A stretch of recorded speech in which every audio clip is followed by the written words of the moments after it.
Nagluto po ako ngayon ng masarap na sapin-sapin. Masarap siya kahit manipis. First time ko lang gumawa nito. Ito po yung mga ingredients ko. 2 pack ng coconut powder at 3 pack ng sapin-sapin mix. Yan. Una kong gagawin, tunawin ko ito coconut powder ng tubig. 2 pack ng coconut powder. Tunawin ko ito na 1½ cup of water. Warm water. Yung coconut powder, lagyan ko ng warm water.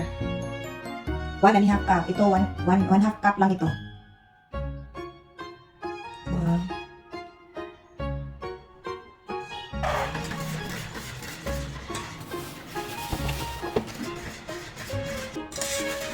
Pagkatapos ma-dissolve nito, ilagay dito sa 3 lagayan para iba't ibang kulay kasi yung sapin-sapin. Sapin-sapin mix. Ayan. Tapos ilagay ko na dito yung iba't ibang kulay. Purple na kulay. Merong white at yellow.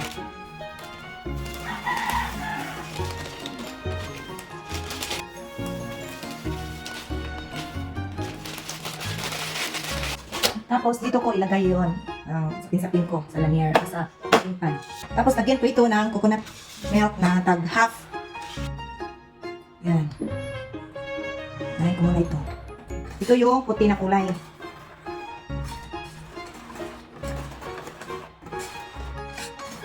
Tapos nito, yung isa naman, yung yellow. Yan. Tapos na ito. Ito naman.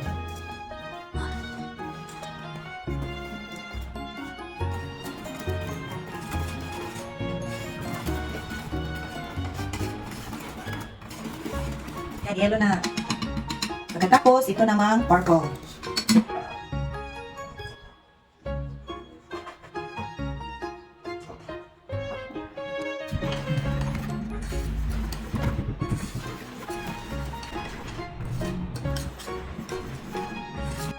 Unahin natin itong white. Nilagyan ko na ito ng oil. Nilagyan na ng anak ko. Tapos, lagay natin dito. Ito yung una nating i-steam. Yan, isalang ko muna itong white.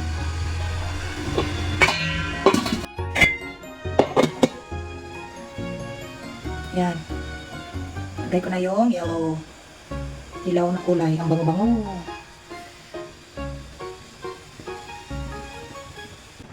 At hintayin na lang yan ng another 20 minutes bago ilagay yung isang kulay. Ayan. Ngayon, ilagay na natin yung purple.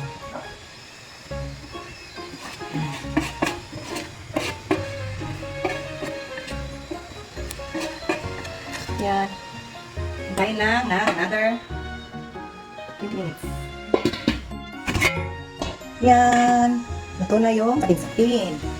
Pwede na yan. Hanguin.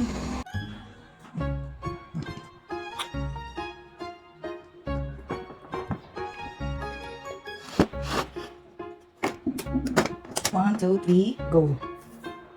Oh, here. Oh, yan. 3 layer. Malaki kasi yung baking pan namin. Kaya yan, napakanipis.